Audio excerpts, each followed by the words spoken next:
Hi, I'm Donna from the St. Johns County Public Library System, and I'm back again today with thanks to the Friends of the Library and the Library System for providing this venue for you to hear Jordan and Aiden talk about Dungeons and Dragons. Jordan, what's today's Dungeons and Dragons talk about? So today we're going to talk a little bit about how to actually play Dungeons and Dragons. So at this point we've talked about what you need and how to build your character, but the whole fun of Dungeons and Dragons is actually getting to play your character. So there's a couple components to playing. There is the role-playing aspect, and then there's combat. So we'll talk about those two different aspects of the game. Okay, so you're going to be in a pretend world, marching through a marsh, looking for marsh hens because you're hungry. If that is absolutely where your dungeon master drops you, then yes. So you're moving through the marshes, looking for marsh hens because you're hungry. So you have your party, which is all. I think she said marsh hens, not Martians.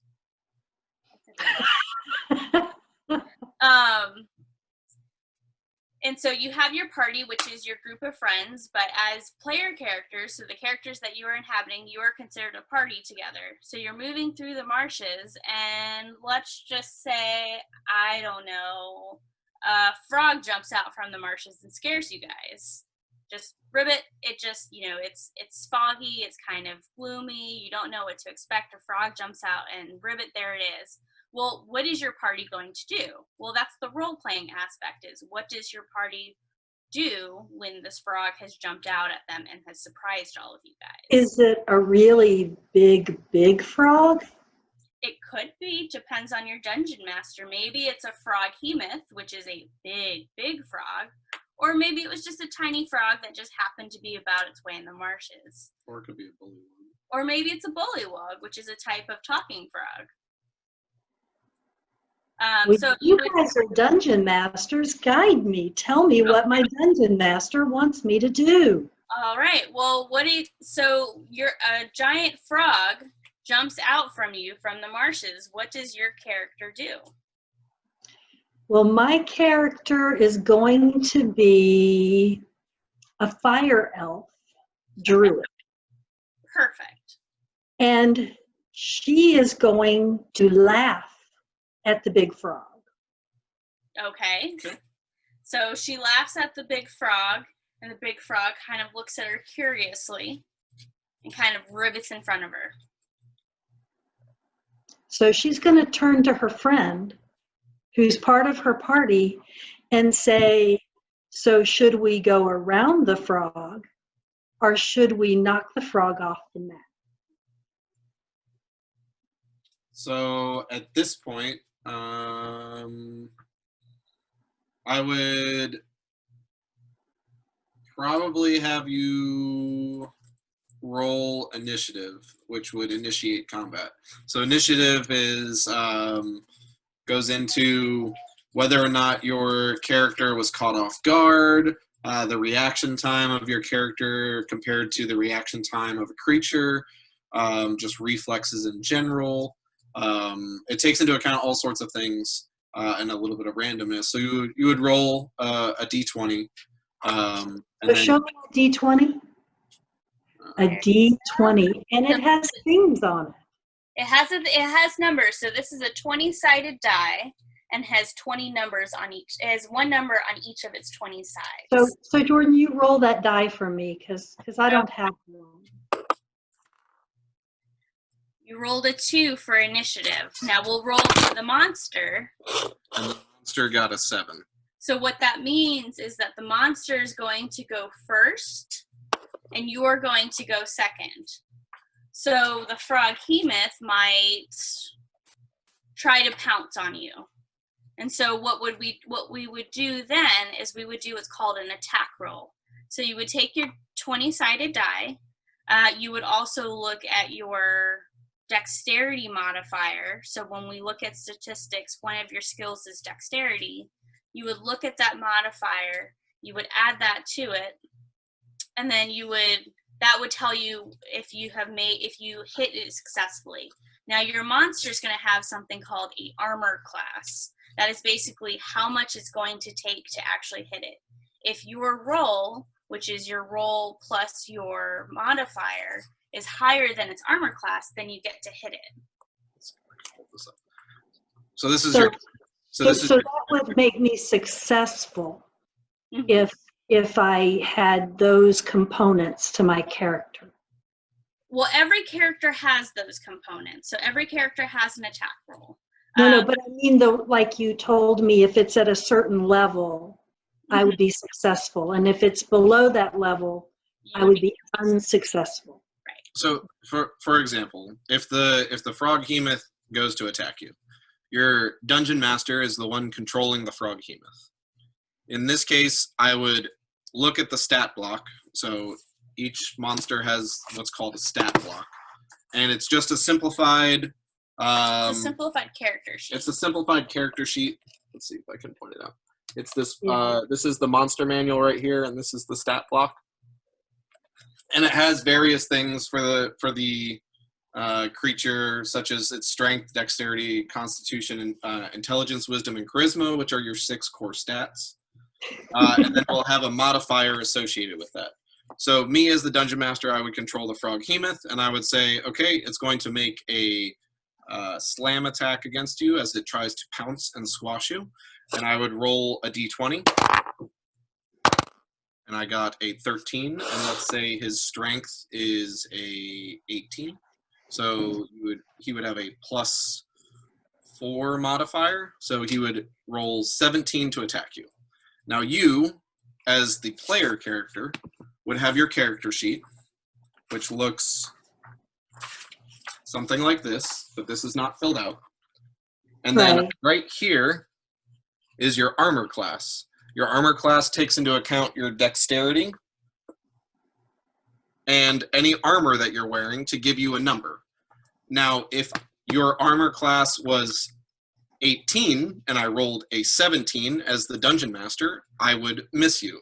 So this would take into account the strength of your armor. So let's say you're wearing leather armor. It would take into account how nimble you are, so how well you are at avoiding damage, and the difficulty of the attack in general. So it doesn't necessarily mean that my armor is this strong and this is how beefy I am, right? It could be any number of those things. Now, on the other hand, let's say you had an armor class of 16, which is probably more realistic for a fire elf druid. You would then get pounced on and you would take damage. So let's say the slam attack is 1d8. So a d8 looks like 2 4-sided pyramids on top of each other. And it has 8 sides to it. So I would roll a d8, and then I would add his strength modifier to it to give you the total amount of damage that your character takes. Now, fortunately for you, I rolled a 1, and I would add, what did I say, 4? So I would add 4 to that for a total of 5 damage to your character. So you take, you take a whopping 5 damage. You take 5 damage, and it hurts a little bit. Now, as the dungeon master, there are a couple of different styles, and personally myself, I like to try to emulate people like Matthew Mercer or who was it, Caldwell Tanner? No, Brian Murphy. So Matthew Mercer is from Critical Role. Brian Murphy is from Not Another D&D Podcast, and these are relatively famous podcasts. Where voice actors or actors play Dungeons and Dragons with their friends and release it out to the public. And they do things and put very descriptive flavor to the combat or the environment that is going on, which allows your characters to become more immersed. Not a requirement. It can simply be the frog-hemoth attacks you. He does a slam attack. He rolled 16, or so he rolled 17. Your armor class is 16, and you take 5 damage. And then next turn, or maybe it's instead the froghemoth looks you in the eye, is offended that you have tried to walk around it, leaps up high into the sky, blocking out the moon. There is no darkness around you, and it slams on top of you. Right, just giving a little bit of descriptive to paint a picture for your characters, and your characters can do the same thing. So you have a natural 1, which is the worst possible consequence, or a natural 20, which is the best possible consequence. Let's just say you, as a player character, you as your fire elf druid, you decide to draw your bow at the froghemoth, and you happen to roll a natural 20. Well, 1, that gives you extra damage you could roll on it, but you can get really theatrical about it and say, I pulled my bow from behind me, I got it ready, I shot it, and it went straight through the froghemoth, and you can make it as theatrical as you want. So it's not just on the dungeon master to make the story narratively interesting, it could also be you as a player character. Very cool. It sounds like a lot of fun, and it sounds like that it was something that would be a lot of fun to do in person, but are there virtual platforms for playing this game? Yes, absolutely. So personally, I prefer to play in person. I like being able to read my friends and see how they are actually physically reacting to what is going on. But let's say a good friend of yours just got a job in Seattle, and you live on the East Coast. Well, it's going to be really difficult to keep playing the same game, however, in person. However, there are things such as Roll20.com, I think it's .com. Yeah. Roll20 anyways, which allows you to put basically a shared screen on your computer where the dungeon master can control the monsters and NPCs, and you can move your character, you can move your character around. Wait, what's an NPC?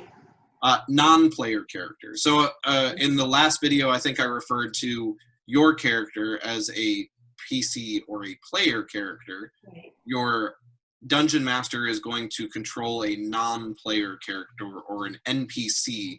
So the person behind the tavern that is selling you mead or orange juice will be a NPC, or the... Oh, I understand now. So there's Roll20. You could also play over Zoom or Hangouts. You would just need to be able to share your screen or be able to, take photos of your battle map if you were in combat. But a lot of it can also be done over theater, what they call theater of the mind. So it's narrative storytelling, as we're doing now. We just had a battle with a froghemoth, but we didn't have a battle map or figures or anything. We just did this through conversation. So there's different ways you can play it virtually without necessarily needing to have the whole setup ready. And playing virtually, I feel a lot of responsibility falls on the dungeon master to paint the narrative picture.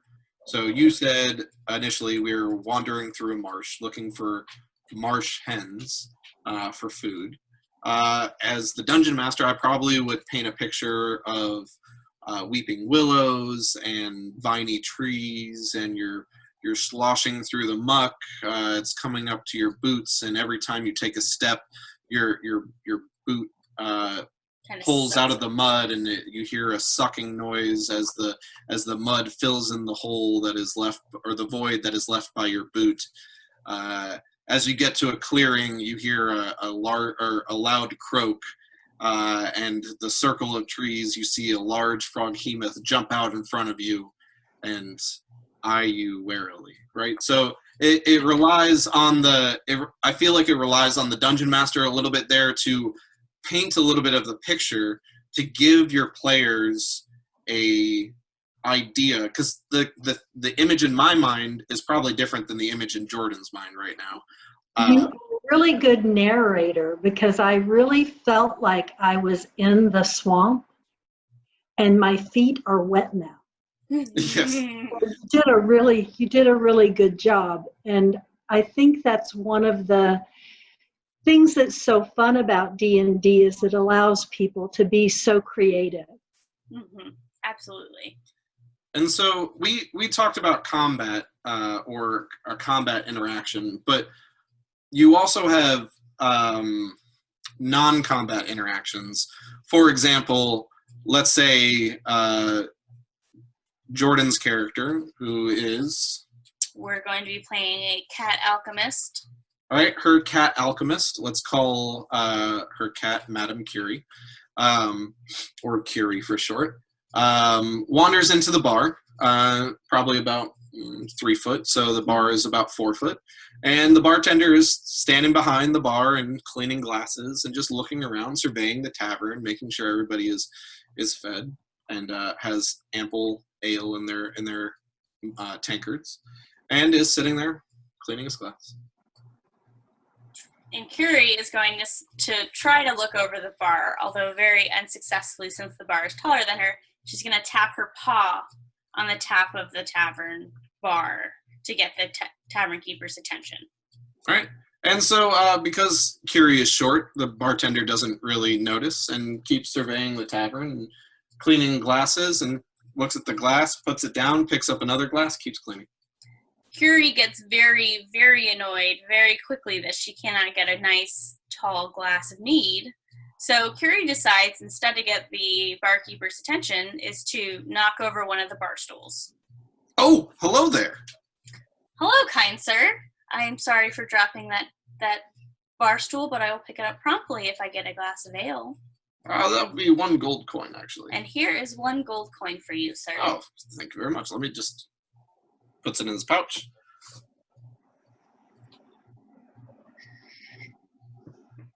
Here you go, ma'am. And Curie thanks the tavern keeper very nicely and walks off into the bar to see if she can find other adventurers. So that would be an example of role-playing. Oh, well, that looks like fun. I don't know. Had I been her, I might have thrown something at the tavern keeper, but hey, you're so much nicer than me. Well, Curie's natural instinct would be to probably throw a vial of poison, but, for the sake of this presentation, she wouldn't want to mentally enter combat again. Yeah. And so we use the die to roll to choose how much damage is done. And the dungeon master uses the die to roll to control the non-player combatant because he plays all the characters that aren't played by a player. Correct. Oh, there's so many words that sound so much alike. No, I think you've got it on it. I think I have the concept. Do you guys have any other hints, tips, or tricks that you want to share today? Yes. So we've talked about combat and we talked about social interactions. For characters in general, not all characters have the same skill set. So I think in a previous episode, I brought up a halfling barbarian. That's a very combat-focused character and class. You also have characters such as clerics. Clerics are very devout and normally heal the group. They're called a healer and restore life to characters when they are hurt. You also have characters like bards and wizards that use more arcane magic, and they can be more utility and used in very interesting ways. So a bard is very eloquent. If you think of actors or musicians, they could be considered bards if you also added a little bit of arcane magic to them. But they tend to persuade and control the situation by doing damage. So in the event, let's say Curie walked up to the bar and sat down with the bartender and wanted some information, she may try to persuade you. And in that case, you would also roll a die. There's a, again, looking at your character sheet, you have a list of stats right here, and they're associated with your core stats. So for example, persuasion is tied to your charisma. So if I wanted to try to persuade an individual, maybe my player character rolls a persuasion check, And based on how... Which would be rolling your 20-sided die and then adding your modifier for persuasion. Correct. So then myself as the dungeon master would say, okay, I'm going to say that the information you're trying to get from the bartender is relatively difficult to get, and he doesn't know you. So I'm going to set a difficulty check of 17, which means that Curie would have to roll the d20, add her modifier to it, and if she gets a 17 or better, she has successfully persuaded the bartender in revealing the information that she wanted. So there's different types of characters to play. You know, you don't necessarily always have to be a run in there and stab everything in sight. You could be a little more diplomatic. You could be a little bit more caring, whatever that is. Probably one of the most important tips I could probably give is give yourself some time to really enjoy the game and get involved in the experience of it. There's a lot, I know we've covered a lot of rules and we've covered a lot of lingo and a lot of words, but just take your time with it and really find out what you like about the game and what you don't, and how to make the game really yours. So all that to say is have fun. Well, I really appreciate you guys taking so much time to help me understand this very popular game that was recently made popular again by the Stranger Things series. Just as a little aside, Stranger Things on DVD is available at your local library. When you check out a season of Stranger Things, you get to keep it for 7 days. So plan to binge, because it will take that to see that in 7 days.